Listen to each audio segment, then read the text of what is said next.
Rumos e Desafios, Eleições 2020. Apoio Laboratório Célula Mater e Box Progresso.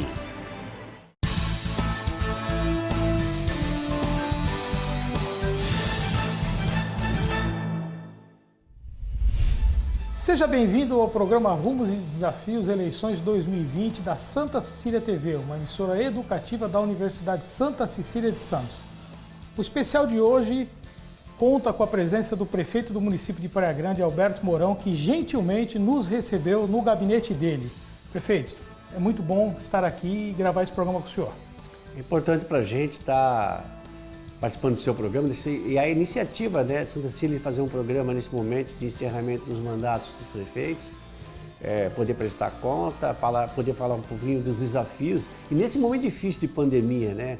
Prefeito, eu gostaria de falar um pouquinho, não poderíamos deixar de aproveitar essa oportunidade, a sua retrospectiva política, né? O senhor cumpriu um primeiro mandato como vereador, não é isso? Lá no comecinho da sua história, em 1983, e depois foi vice-prefeito do prefeito Dozinho, não é isso? Eu gostaria que o senhor comentasse conosco como era Praia Grande, como era a política de Praia Grande naquele momento. A política nos anos 80 era uma política, a gente fazia a política com um outro objetivo. Primeiro que nós lutamos pela democratização do país, era um momento de buscar direta já. Comecei em 83, onde só existia o bipartidarismo, só tínhamos dois partidos, Arena e MDB.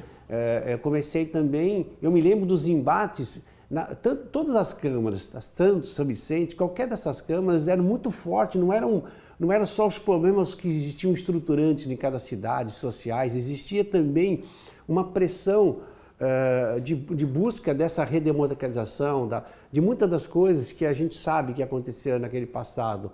E automaticamente a Câmara era um lugar de reverberar o pensamento do Congresso Nacional. A ligação entre câmaras municipais, Assembleia e Câmara Federal era uma relação muito próxima. Era engraçado, hoje é uma distância muito grande. Às vezes o vereador é visto como cabo eleitoral do parlamentar, só e ponto.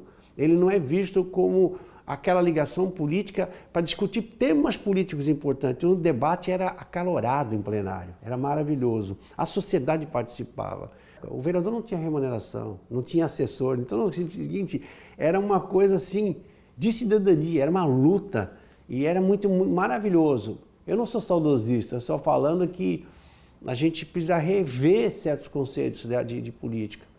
E depois eu fui para a vida pública porque o sentimento de humildade, de humilhação. A cidade de Praia Grande era vista como uma cidade da farofa, a cidade do esgoto a céu aberto na orla marítima. Tinha um esgoto a cada 50 metros. Uma terra sem lei, né? É uma terra sem lei, onde recebia 800, 500 mil ônibus num fim de semana.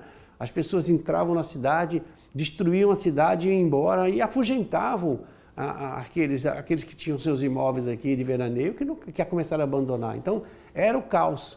Para você ter uma ideia, Canto do Forte a gente acha que está bonito, né? Não tinha pavimentação em nenhuma daquelas ruas, não tinha pavimentação nas ruas da Guilhermina, no Campo da Aviação, na Guilhermina, Tupi, a Kennedy não era pavimentada. Hoje só tinha um pedaço de ruas pavimentadas naquela época no sítio do Campo, uma entrada de rua da Milton Danuel, uma entradinha da rua da São Jorge e do Anhanguera, mais nada era pavimentado e o Samambaia. O resto era tudo sem pavimentação e valas de esgoto na porta. Eu falei assim, nós temos que mudar, vamos mostrar que a gente quer transformar, vamos mostrar que essa família chamada do Praia Grande quer ser respeitada. Mas como é que ela vai ser respeitada? Mudando o seu jeito de ser. Então, agora, certamente o senhor, quando assumiu a prefeitura em 93, o senhor pegou uma situação orçamentária muito pequena, né? Praia Grande hoje tem um orçamento de aproximadamente 1,8 bilhões, né, com uma população de aproximadamente 360 mil habitantes. Guarujá, por exemplo, tem o mesmo orçamento, mas tem uma população menor. A gente sabe que dá para fazer, porque muita coisa foi feita. Mas eu gostaria de entender, naquele começo, comenta-se que justamente o senhor e um grupo de pessoas do município literalmente colocaram dinheiro nas obras? Então, eu tinha em 92, eu recebi a prefeitura a partir do dia 1º de 93, eu tinha Vou explicar um pouco de... A gente tinha um orçamento de 48 milhões, era o orçamento da época. 20 e tantos anos depois, esse orçamento seria quase o tamanho desse hoje. Tinha 48 milhões de orçamento, mas eu devia o que nós chamamos de dívida flutuante. Dívida flutuante é o seu cartão de crédito, é a sua conta de luz, é o dia a dia da despesa, é a mercearia que você não pagou, o açougueiro que você não pagou. Isso é a dívida flutuante. Eu comprei e recebi, mas não paguei. Então estava lá, eu devia 52 milhões, mais de 100%. Mais do que um orçamento. Os caras estavam na porta, eu falava assim, eles estão aí na porta, aí fora, esperando para receber, né? Porque eu queria pagar. Então eu já ia entrar no outro orçamento e não estava pagando o outro de trás. Depois a gente devia em torno de 50 e tantos milhões também, 58 milhões de dívida fundada. O que são dívidas fundadas? Dívidas de NPS, dívidas de fundo de garantia, dívidas de precatórios enormes. E é o que a gente assiste em muitas cidades ainda com problemas enormes. Então você tinha 3 orçamentos para executar, que já não dava para as contas, e 2 dívidas igual ao orçamento. Então era uma situação, e um déficit social astronômico, né? Como eu falei agora anteriormente. Esgoto. Então, aqui, os pronto-socorros fechados, ambulatórios fechados, só tinha uma ambulância no Cavalete. Então, mas o senhor é um caso de sucesso, na verdade, nesse sentido. Como é que o senhor fez? Da onde veio primeiro isso? é o seguinte, quando eu falei de que a organização exige respeito, eu sempre preconizei a administração com alguns pilares. O primeiro pilar é racionalização dos gastos públicos. O segundo é priorização dos gastos públicos. O terceiro é buscar parcerias, que é fundamental. E a parceria se divide em algumas vertentes. Isso. A primeira parceria é a parceria com o setor público, quer dizer, com o Estado e com a União, ou com um outro município, ou você busca uma parceria de imagem, de publicidade, onde o cidadão quer vincular a sua imagem para poder plugar mais vendas para a sua empresa, ou você busca a parceria da cidadania, da solidariedade, né? A primeiro momento, acho que a maioria é que a gente foi buscar as parcerias da solidariedade. Eu tinha que urbanizar a orla. Aí você fala assim, poxa, você priorizou ir lá urbanizar a orla do Canto do Forte na Guilhermina. Tá bom. A primeira coisa que eu fiz é o seguinte, foi limpar a praia nos primeiros dias. Na primeira semana, chamei todos os barraqueiros, carrinheiros, falei assim, ó, gente, a vida da gente está aqui nessa praia, esse lixo aqui, e mostrei o filme. Vocês podem até pegar, tem cópia disso para vocês apresentarem se quiserem. E aí eu falei assim, nós temos que mudar isso. E logo nos primeiros meses, limpeza total. Depois falei assim, como é que alguém vai vir para uma cidade como essa, como veranista e turista? Não vai vir. Nós temos que urbanizar essa orla. Bom, como é que vamos fazer? Aí foi feito um projeto, desenvolvi com uma critério, a gente vai ter a oportunidade de falar um pouco mais detalhadamente sobre isso, mas de qualquer maneira, quando se definiu o projeto, não tinha o dinheiro. Você estava devendo para todo mundo e quem quer fazer alguma coisa? Chamei o pessoal da construção civil e falei assim, é mais um sacrifício de cada um. Todos nós temos que dar um sacrifício. Essa é a parceria da cidadania.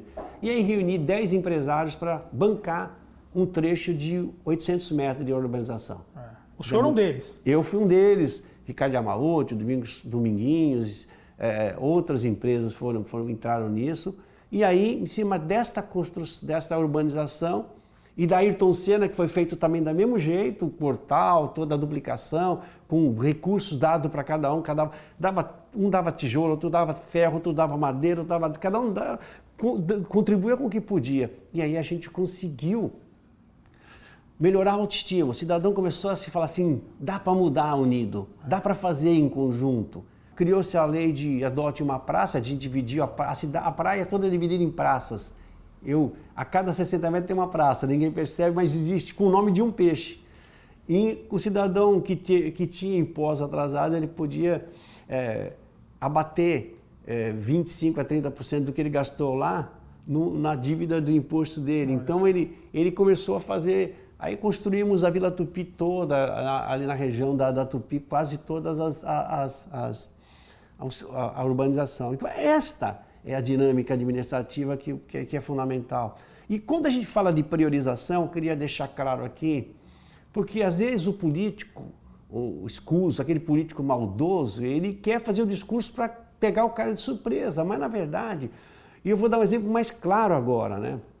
Quando a gente fala de priorização, Quando a gente foi fazer a primeira urbanização, alguém falou assim, mas Mourão, as valas a céu aberto na cidade toda, mas eu preciso gerar dinheiro, eu preciso aumentar a minha receita, eu preciso trazer as pessoas. Eu tinha 65% da inadimplência de imposto. As pessoas não... Quem é que ia pagar imposto de um imóvel que não valia mais nada porque a cidade estava destruída? Então, assim, foi uma transformação, tá? E eu sempre primei por uma coisa, equilíbrio fiscal. Quando eu entreguei, 4 anos depois, a dívida, a receita era 125 e a dívida passou a 25. Olha só, modificou radicalmente, né? Hoje, por exemplo, qual é a situação orçamentária do município de Praia Grande? Praia Grande deve hoje? Não, nada. Eu pretendo entregar o meu governo, mesmo na pandemia, com equilíbrio fiscal. A gente tem uma receita corrente líquida de 1 bilhão e 400, né? A gente tem parte que não é recurso, né? São fatores contábeis, né? Certo. Mas nós vamos ter uma perda de arrecadação de 150 a 200 milhões esse ano, mas a gente tomou medidas de compensação, tanto de refazer fluxo de caixa como redução de gastos, onde podia ser feito, para não perder algum recurso da União. Dentro desta dinâmica, eu quero entregar a cidade sem nenhuma dívida flutuante, sem nenhuma dívida consolidada que não esteja em ordem. Tá certo. Olha, nós vamos ter que chamar um rápido intervalo. Você está aqui curtindo, junto comigo, uma entrevista com o prefeito Alberto Mourão, 5º mandato como prefeito no município de Praia Grande, 2 vezes deputado federal, vereador, vice-prefeito, 40 anos de serviço a favor do município de Praia Grande. É rapidinho, a gente já volta.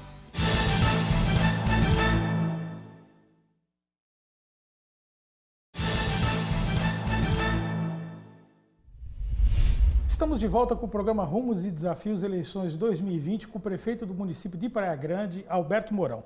Prefeito, dentro desse sentido, eu percebo que a sua linha de governo foi sempre buscando a ajuda da iniciativa privada. Por exemplo, essa questão dos quiosques. Foi bastante polêmica, né? A desocupação dos quiosques e a adoção de um novo modelo. Como é que está isso agora? Em que ponto está? Eu falo que nós estamos numa versão 4.0. A primeira foi de interferência. Lá tínhamos 348 barracos de praia, né? Tem imagens horrorosas daquela época, né? Era uma a cada 50 metros, quase que fechando uma barreira para ninguém chegar na praia. Mais da metade não usava ela como... Chegamos ao ponto de que aquilo era usado para moradia, era usado para veraneio, era impressionante. Por quê? Eu mandei, na época que eu cheguei, fazer um levantamento bem detalhado, com gente de confiança para evitar distorções, e tivemos uma surpresa de que metade não era usado como comercialmente. Aí então foi quando a gente descobriu que podia reduzir pela metade. Depois nós descobrimos que dessa metade era melhor fazer com que eles girassem de um de costa para o outro, porque eu mesmo que construísse 130, nós estaríamos fazendo uma barreira física, ninguém chegaria na praia, era um muro, né? Pois é. E depois, ao longo do tempo, quando se construiu as primeiras, com patrocínio naquela época podia propaganda de cerveja, propaganda de cigarro e tal. Cigarro, nós construímos quiosques com patrocínio deles, bancado por eles. Certo. A cidade já começou a criar credibilidade para isso, né? E eu digo que foi a primeira versão. Logo depois, nós repaginamos o urbanismo num momento, num terceiro momento e no quarto momento, que é esse que nós estamos chegando. Nós percebemos ao longo do tempo, depois de 20 e tantos anos daqueles quiosques funcionando, que eles deixaram de fazer manutenção, estavam começando a ficar degradados mais uma vez, abandonados. E aí eu mandei levantar um por um, tá? Foi quando teve uma ação civil pública pedindo que fizesse a licitação, então houve a licitação, e para fazer essa licitação eu mandei levantar a situação de cada um, e descobrimos que só tinha 26 pontos que eram autossuficientes, quer dizer, você podia abrir todo o dia que você ia ter faturamento com condições. Você tem que levar um lado empresarial para isso. Pois é. Porque senão ele não consegue faturar nem para tocar a telha, nem para fazer a limpeza, ele não consegue fazer nada daquilo. Pois é. Então não é uma atividade, não temos que aquilo lá já deixou de ser um problema social para ser um lado empresarial. Mas em que pé que está isso hoje? Nós começamos a licitação por idas e vindas de algumas impugnações, aí no fim do ano fim do ano saiu o primeiro lote de lance, cidadão ganhou, era um lote único, ganhou, desistiu, né, aventureiro, foi para uma segunda licitação, deu também, ganhou e desistiu, né? Aí nós resolvemos dividir em 22 lotes. Então tem 22 lotes, cada quiosque individualizado. Fizemos o primeiro chamamento, mas isso foi em janeiro, logo depois veio a pandemia. Só um lance, saiu da Ocean, que é na divisa com os sindicatos, e agora, a coisa de mais 3 meses atrás, saíram mais 4. Então, e agora tem esse fim de mês e mais esse mês de agosto, edital, porque editais individuais, tem mais 17 editais pendurados, que a gente fala, que é para as pessoas fazerem lance. A gente espera que pelo menos mais 3 ou 4 saiam esse ano ainda. Então, tomara que para a próxima temporada de verão essa estrutura está pronta. Certamente o projeto é maravilhoso. É vai maravilhoso. ficar muito bonito e pode ter um consórcio de 2, 3 pessoas, pessoas jurídicas. Tem essa vantagem, né? Eu vi. O senhor comentou a questão da falta de saneamento que havia no município, né? E hoje o senhor tem, parece que 2 obras de prolongamento dos emissários no Tupi e no Canto do Forte. Eu gostaria que o senhor falasse que isso é investimento da Sabesp, né? Eu tive a felicidade de trabalhar no primeiro mandato, no início da construção de 2 emissários, o emissário Boqueirão e o emissário da Tupi. E da expansão da rede de esgoto naquele primeiro momento desses emissários. A rede começou a vir para Guilhermina, bairro Aviação, trecho que pulou um pedaço, depois veio para Tupi, Ocean, e aí com isso também veio junto 2 emissários. Eu participei da defesa da liberação ambiental do emissário no Conselho Estadual e tem imagens da inauguração da época, né? Só que dentro disso a concessão, nossa, era uma concessão precária naquele momento, tá? E aí, durante esse tempo todo, de qualquer maneira, aos trancos e barrancos, a gente pressionava para vir aumentando a rede de esgoto. Chegamos agora, nesse fim desse meu mandato, com 84% de rede de esgoto na cidade. Então nós refizemos o contrato de plano e programa para os próximos 30 anos, onde estabelecemos que até 2024, 100% de coleta de esgoto. Também foi estabelecido, e a Sabesp sabia que tinha que fazer isso, já lá em 94, quando foram implantados os 2 emissários, de que ele tinha que prolongar se houvesse um retorno, buscar correntes mais longas. Então nós estendemos os 2 emissários, que vocês ficaram sabendo esses dias, em mais 600 e mais 900 metros cada um, para poder buscar correntes mais profundas. Construção de 2 estações de tratamento, uma na Tupi e uma na região do Boqueirão, que pega todas as bacias do Maracanã até lá no extremo. E áreas populosas, né? Não, é que essas estações pegam o esgoto da cidade toda, levam para o local, fazem o tratamento, levam por tubulação até a boca do emissário, que faz a pressão para alto mar. Essa coisa está em obras em andamento, termina até fevereiro ou março do ano que vem, né? Então a gente vai ter uma mudança substancial, não só na qualidade da água, vai melhorar mais ainda a bonabilidade, mas tem um outro aspecto, que é o aspecto de que a gente vai ter 100% de esgoto coletado, uma cidade e tratado. É uma cidade ímpar no Brasil e no mundo. Com certeza, isso é muito importante até para dar balneabilidade, dando balneabilidade, mais turista, economia aquecida. Sim, perfeito, raciocínio perfeito. Além da questão de saúde, né? Saúde é muito importante. Eu gostaria que a gente falasse também sobre segurança. Segurança é um tema polêmico, a gente sabe disso, mas a gente sabe também de algumas medidas que foram tomadas, como, por exemplo, a primeira cidade na região que adotou a Guarda Civil Municipal armada, e hoje a sua guarda toda armada, se não me falha a memória, 415 integrantes, né? Com uma atuação muito efetiva. A gente sabe que a Guarda Civil aqui em Praia Grande, ela tem uma atuação efetiva. E o senhor investiu também bastante em tecnologia. Tudo isso está dando resultado, está sendo suficiente para modificar uma visão que havia de Praia Grande, né, que era um município inseguro? Foi. A cidade de Praia Grande tinha um dos maiores índices de morte do estado de São Paulo, né, do Brasil. E isso em decorrência até da existência de um CDP descontrolado. O Estado, governo estadual e o governo federal, empobreceu a capacidade de investimento. Então ele não teve perna para aumentar colégio, ele não teve perna para colocar mais polícia civil, mais polícia militar, mais hospital, ele não parou. Estado, o poder, o governador. Governos estaduais e governos federais. E o que aconteceu? A gente acabou fazendo com que a população cresceu, a população que morava em Santos se expandiu para cidades vizinhas e consigo, chegando a essas regiões, como Praia Grande e São Vicente, e Bertioga e outras regiões, o que aconteceu com essas cidades? As pessoas foram morar, mas não tinham nada de oferta. Então por isso que chegou o caos. Pois é. São problemas seríssimos. A gente tem que entender esse urbanismo. Que levam à criminalidade. Que levam à criminalidade, cria guetos. Eu falo que os extremos se transformam em guetos e os guetos criam, por promiscuidade, cria animosidade social. Uma dos problemas é a insegurança. Por que eu falo isso? A Prefeitura de Praia Grande teve que assumir muitas das parcerias. Construir prédio para a delegacia, construir prédio para o batalhão, ceder até num determinado momento funcionários administrativos, negociando com o governo o aumento do efetivo, porque a desproporcionalidade do efetivo, a cidade crescia e não tinha efetivo. E investir em tecnologia, e aí às vezes avançou mais. Por isso que a gente fez a primeira guarda municipal, a gente instalou uma guarda profissional na época, com regras claras, com estatuto, todo um diferencial.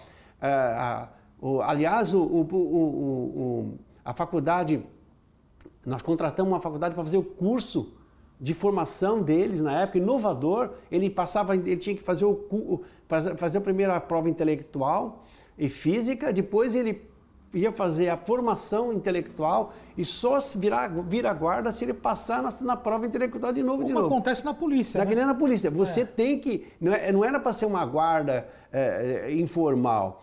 E treinamento constante. Tem stand de tiro, tem tudo. Ela é uma guarda exemplar, reconhecida.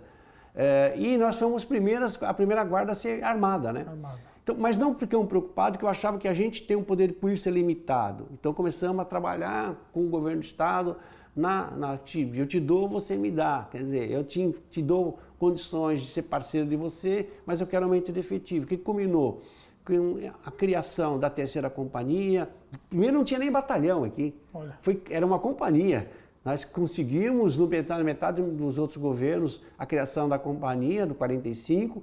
Conseguimos a criação da seccional de polícia e com isso a elevação das delegacias a uma categoria melhor, segunda classe e primeira classe a sede.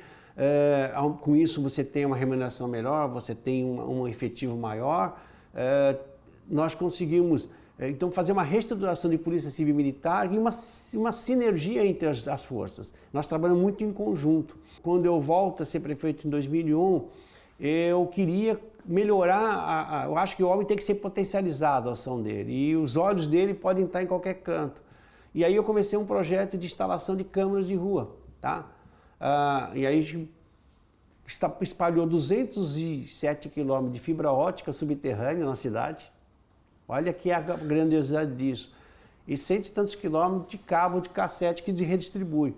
Hoje nós temos 2.600 câmeras de rua, tá? Espalhadas na cidade.